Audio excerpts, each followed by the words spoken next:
कुछ दलाल है, बेईमान को खरीदा जाता है, इंसान को नहीं। और इसीलिए ममता बनर्जी टारगेटेड किलिंग्स की है, खास करके मुसलमान इलाके में ये हंगामा हुआ। क्यों हुआ? क्योंकि वो समझती है उसके बाप की जिम्मेदारी है, लेकिन मुसलमान किसी का जिम्मेदारी का नहीं है। ये कलकत्ता के मुसलमान को भी समझना पड़ेगा, शहरी मुसलमानों को भी समझना पड़ेगा। 60 लोगों को जो हत्या करती है उसको दीदी नहीं कहा जाता है। अपने अपने घर में आपके भी दीदी होंगे, सम्मान करो। हाँ, मुख्यमंत्री बोलो, उसके चुनाव में लोग वोट दे करके मुख्यमंत्री बनाए हैं, दीदी तो नहीं बनाए ना। मैं हूं तनवीर, आप देख रहे हैं द इको लाइव।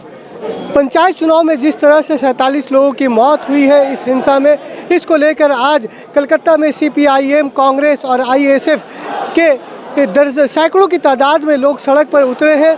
CPIM की तरफ से मोहम्मद सलीम इस रैली की क़यादत कर रहे हैं और इस रैली से एक मैसेज देने की कोशिश की जा रही है कि चुनाव के नाम पर जो हिंसा बार बार हो रहा है, जिस तरह से पंचायत चुनाव में देखा गया, इससे पहले विधानसभा के चुनाव में भी देखा गया। आज की रैली में CPIM के स्टेट सेक्रेटरी मोहम्मद सलीम ये बताएं कि दीदी ने कंपनसेशन का ऐलान किया है। कौन दीदी? किसका दीदी?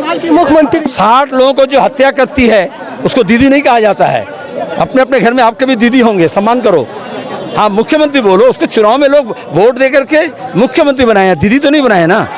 और अगर वो दीदी होती या ममता होती तो 60 लोगों के लिए आंसू बहाती, खामोश थी वोट के लूट के लिए, और लूट करवाई। उनका खून का दाग उनके आंचल में लगा हुआ है। अच्छा, उनकी पार्टी की तरफ से कहा जा रहा है कि CPIM के दौर में भी इस तरह की हिंसा हुई है बंगाल में। हमेशा BJP, RSS और तृणमूल इसी तरह के आर्गूमेंट करते हैं। नेहरू के दौर में हुआ था, इंदिरा के दौर में हुआ था, ज्योति बसु के दौर में हुआ था।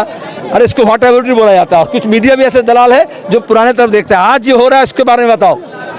भांगड़ में जो नस्ल कोसी हुई है उसके बारे में बताओ। गणहत्या हुई है, गोली चलाया गया, तृणमूल चलाई पुलिस के ड्रेस पहनकर या पुलिस चलाए तृणमूल के झंडा लेकर, वो मालूम करो। सलीम साहब, बंगाल में मुसलमानों का वोट तृणमूल कांग्रेस की तरफ से है, लेकिन इस हिंसा में 20 से ज़्यादा मुसलमानों की मौत हुई है। आपके सवाल के साथ ये क्यों जोड़ दिया गया मुसलमानों का वोट तृणमूल की तरफ है? कुछ दलाल है, बेईमान को खरीदा जाता है, इंसान को नहीं। और इसीलिए ममता बनर्जी टारगेटेड किलिंग्स की है, खास करके मुसलमान इलाके में ये हंगामा हुआ। क्यों हुआ? क्योंकि वो समझती है उसके बाप की जिम्मेदारी है, लेकिन मुसलमान किसी का जिम्मेदारी का नहीं है। ये कलकत्ता के मुसलमान को भी समझना पड़ेगा, शहरी मुसलमानों को भी समझना पड़ेगा। बंगाल के मुसलमान ये समझे हैं क्योंकि उसके लूट के शिकार हुए हैं, बेरोजगारी के शिकार हुए हैं, खेती में उनकी परेशानी है, और इसलिए वो आज तृणमूल के लुटेरों के विरोध में लड़ रहे हैं। तब ये गुंडा बदमाश को भेज करके RSS के स्कीम लागू कर रहे हैं। जो काम आसाम में, त्रिपुरा में, गुजरात में, UP में, मध्य प्रदेश में RSS BJP कर रही है, वही काम वो ममता को दुर्गा बना करके वही काम करवा रही है। लोकसभा चुनाव में क्या इसका असर देखने को मिलेगा? आज लोग धुतकार रहे हैं, पहले ये बात तो करो, आने वाले दिन में देखा जाएगा आने का।